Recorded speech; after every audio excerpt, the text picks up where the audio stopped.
अस्सलाम वालेकुम दोस्तों, मैं हूं आपकी डॉक्टर दोस्त और मैं आपको वेलकम करती हूं अपने यूट्यूब चैनल पे। इसमें हम डिस्कस करेंगे कुछ गायनी, कुछ फ़न, कुछ मज़ाक, कुछ मस्ती। और आज का हमारा टॉपिक है सर्वाइकल कैंसर। इससे पहले कि मैं आपको सर्वाइकल कैंसर की डिटेल्स के बारे में बताऊं, मैं आपको अपनी रियल लाइफ की एक रियल पेशेंट की कहानी सुनाना चाहूँगी। ये बात है 2017 की, when I was a resident at Rhein Maas clinic Wurselen, Germany. मैं अपनी रूटीन से जब अपनी ड्यूटी पर पहुंची तो मॉर्निंग में जब मैं कमरे में दाखिल हुई, उस कमरे में 6 से 7 डॉक्टर्स ऑलरेडी मौजूद थे और वो एक पेशेंट के इर्द-गिर्द खड़े थे। बेड के ऊपर बैठी हुई थी एक खूबसूरत सी लड़की जो 20-22 साल की लग रही थी, लेकिन एक्चुअली में वो 30 साल की थी। और उस दिन उसका फर्स्ट पोस्ट ऑपरेटिव डे था हिस्टेरेक्टमी का। मतलब जब मैंने उसे पहली दफ़ा देखा तो उसकी हिस्टेरेक्टमी हो चुकी थी। मुझे वो कहीं से कैंसर की मरीज़ नहीं लग रही थी, लेकिन चूँकि मैंने उसे पहली दफ़ा देखा था, मैंने जाके उसके डॉक्यूमेंट्स देखे, पढ़े, तो मुझे पता चला कि वो बहुत अरसे से फ़ॉलो-अप में चल रही थी, लेकिन उसका कैंसर ठीक नहीं हो रहा था। डॉक्टर्स अपनी जगह पर खुश थे कि उन्होंने उसकी जान बचा ली है और उसका कैंसर फैला नहीं है। लेकिन मैं इस बात को एक्सेप्ट नहीं कर पा रही थी कि इतनी छोटी सी बच्ची की यूट्रस निकाल दी गई है और अब अपनी सारी ज़िंदगी उसको यूट्रस के बगैर ही रहना होगा। उसकी अपनी क्या ख्वाहिशात हैं, या उसकी फ़ैमिली की, या उसके हस्बैंड की, उसके बॉयफ्रेंड की, इस सब के बारे में तो मुझे पता नहीं था। लेकिन आप सोच सकते हैं कि मेरे ज़हन की क्या हालत हो रही होगी। चूँकि उसकी इस बात का मुझ पर बहुत ज़्यादा असर हुआ, इसीलिए ये बात आज भी मेरे ज़हन में नक्श है और आज भी मैं बंद आँखों से उस बच्ची को देख सकती हूँ। What is cervical cancer? Cervix का मतलब है बच्चेदानी का मुंह, और बच्चेदानी के मुंह के कैंसर को कहते हैं सर्वाइकल कैंसर। ये वैक्सीन पाकिस्तान में रिसेंटली इंट्रोड्यूस की गई है, जिसकी वजह से लोग बहुत ज़्यादा डरे हुए हैं और उनकी बहुत ज़्यादा क्वेरीज़ हैं। लेकिन बाकी दुनिया में ये बहुत अरसे से अवेलेबल है और बच्चियों को लग रही है। इन्हीं सवालों का जवाब आज मैं आपको दूंगी और हम स्टार्ट करते हैं cervical cancer. Let's have a brief look on your body. अपनी यूट्रस को आप इस तरह से इमेजिन कर सकते हैं जैसे कि वो एक उल्टी नाशपाती हो या एक गुब्बारा हो। गुब्बारा जो है वो आपकी बच्चेदानी है और उस गुब्बारे का जो मुंह है वो आपका है सर्विक्स। इनकी दोनों साइडों पर हैं ट्यूब्स और ये साथ में है आपकी अंडरदानी। अच्छा, करता कौन है सर्वाइकल कैंसर? ये हेपेटाइटिस और HIV की तरह एक वायरस होता है और इसका नाम है ह्यूमन पेपिलोमा वायरस। चूँकि ये एक सेक्सुअली ट्रांसमिटेड डिजीज़ है, इसलिए यही लोग रिस्क पर होते हैं। For example, early age at first intercourse, having multiple sexual partners, smoking जो आपकी क़ुव्वत मुदाफ़ियत को कम करती है, लो सोशो इकोनॉमिक स्टेटस, गरीब लोग जिनका खाना पीना, जिनका डिफेंस सिस्टम स्ट्रॉन्ग नहीं होता, और हाई पैरिटी जिनके बहुत ज़्यादा बच्चे होते हैं। But there is a big catch. अगर आपकी बॉडी का डिफेंस सिस्टम बहुत अच्छा है और आपकी बॉडी में एंटीबॉडीज़ मौजूद हैं, तो फिर आपकी बॉडी 90% ह्यूमन पेपिलोमा वायरस को पहले 2 साल में क्लियर कर देती है। यानी कि अगर आपने ह्यूमन पेपिलोमा वायरस कैच किया है तो ज़रूरी नहीं कि आपको कैंसर होगा, आप अच्छे डिफेंस सिस्टम से उसको किल कर सकते हैं। लेकिन अगर वायरस वहाँ पड़ा रहेगा और डायग्नोज नहीं होगा, तो फिर ज़ाहिर तोड़-फोड़ करेगा, बॉडी में फैलेगा और फिर आपका इलाज नहीं हो सकेगा या एंड स्टेज कैंसर डायग्नोज होगा।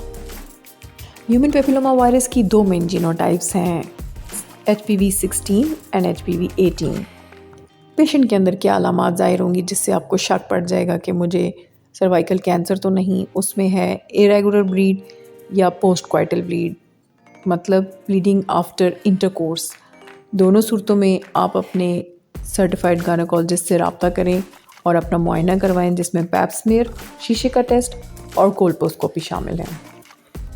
अब जी, इसका कोई हल भी है। हल है वैक्सीन, क्योंकि वैक्सीन करती है प्रिवेंशन। क्योंकि एक दफ़ा जब कैंसर लग जाए तो फिर प्रिवेंशन नहीं हो सकती, फिर उसका इलाज ही होगा। लेकिन हम ठहरे पाकिस्तानी, हम क्यों माने किसी की बात? I can give you 5 good reasons to go for that vaccine. Number 1 is prevention. Prevention का मतलब है 9 से 14 साल की उम्र की बच्चियों को पहले से ही वो वैक्सीन लगा दी जाए ताकि उनका डिफेंस सिस्टम अपनी आर्मी से उस वायरस को किल कर दे, फ्यूचर में जब भी ऐसी बच्चियां रिस्क पर होंगी तो उनके पास उनकी बॉडी का डिफेंस सिस्टम वायरस को पहले से ही किल कर देगा। लेकिन यही बच्चियां जब बड़ी हो जाएंगी तो कैंसर कैच करने के बाद इनको वैक्सीन नहीं लग सकती। वैक्सीन हमेशा छोटी उम्र के बच्चों को ही लगती है ताकि वो अपने डिफेंस सिस्टम से उस बीमारी के ख़िलाफ़ क़ुव्वत मुदाफ़ित खुद पैदा करें। Number 2 is awareness. एटलीस्ट इस वैक्सीन के आने के बाद ये एक टॉपिक शुरू हो गया है कि सर्वाइकल कैंसर क्या है, बच्चेदानी के मुंह का कैंसर क्या है, और हमारी औरतों को या पूरी दुनिया की औरतों को कौन कौन से कैंसर से वास्ता पड़ता है और उनकी ज़िंदगी किस तरह मुश्किल हो जाती है। Third, vaccine is free. Normally इसकी कीमत 5,000 पाकिस्तानी रुपए के करीब है, लेकिन आपको पाकिस्तान में इस वक्त ये फ्री मिल रही है, जिससे हर बंदा इससे फ़ायदा उठा सकता है। 4, इट इज़ ईज़िली अवेलेबल। हम जब MBBS कर रहे थे उस वक्त ये पाकिस्तान में अवेलेबल ही नहीं थी, ये सिर्फ यूरोप, अमेरिका वगैरह में अवेलेबल थी। अब चूँकि ये रेडीली अवेलेबल है तो जो कोई इससे फ़ायदा उठाना चाहेगा वो इसको मिल जाएगी, लेकिन आज से 10-15 साल पहले तक पाकिस्तान में ये अवेलेबल नहीं थी। Last but not the least, this vaccine is virus like particles. ये एक्चुअल वायरस नहीं है, इसलिए ये आपको HPV कैंसर नहीं करवा सकता।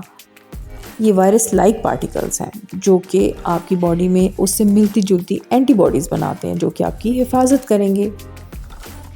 Before I close the video, मैं आपसे एक सवाल पूछना चाहूँगी कि अगर आपकी बच्ची नेक है, परहेज़गार है और उसकी ऐसी कोई आदत नहीं है, लेकिन उसकी शादी एक ऐसे इंसान से हो जाती है जिसके मल्टीपल सेक्सुअल पार्टनर्स हैं, या लड़का या लड़की दोनों में से कोई अब्रॉड रहता है और आपको उनकी हिस्ट्री के बारे में नहीं पता, या दोनों ही बच्चा और बच्ची अगर ठीक हैं, उनकी आदतें ठीक हैं, लेकिन पाकिस्तान में जो छोटे बच्चों से ज़्यादती के वाक़यात हैं, तो उस सूरत में आप अपने बच्चों को और बच्चियों को ह्यूमन पैपिलोमा वायरस के अगेंस्ट प्रोटेक्शन कैसे दे रहे हैं। ये चीज़ें हमेशा से एग्जिस्ट करती रही हैं, हम माने या ना माने, लेकिन हम अपने आप से झूठ नहीं बोल सकते। फिर ह्यूमन पैपिलोमा वायरस सिर्फ बच्चेदानी के मुंह का कैंसर नहीं करता, आपका एनल कैंसर, वल्वा वजाइना का कैंसर, मतलब आपके प्राइवेट पार्ट्स के जितने कैंसर्स हैं उन सब में ह्यूमन पैपिलोमा वायरस का रोल है। और जब आपकी ये चीज़ें कैंसर से अफेक्ट होंगी तो सबसे पहले आपकी यूरिन करने की सलाहियत, पखाना करने की सलाहियत, ये कैंसर जब फैलेगा तो आपसे पूछेगा तो नहीं, तो आप अच्छे तरीके से सोच सकते हैं कि आपकी क्वालिटी ऑफ लाइफ क्या होगी। आखिर में एक बात ज़रूर याद रखें, क्योंकि ह्यूमन पैपिलोमा वायरस एक सेक्सुअली ट्रांसमिटेड वायरस है, इसीलिए जितने रिस्क पे औरतें हैं उतने ही रिस्क पे मर्द भी हैं। मतलब ये मेल से फीमेल और फीमेल से मेल को भी हो सकता है। इसलिए हम सबको अल्लाह ताला से दुआ करनी चाहिए कि एक तो हमें वो सीधे रास्ते पे चलाए, दूसरा बुरे लोगों से भी बचाए। अल्लाह आपका हामी और नासिर हो। हम आपके साथ मिलेंगे अगली वीडियो में। Till then, bye bye.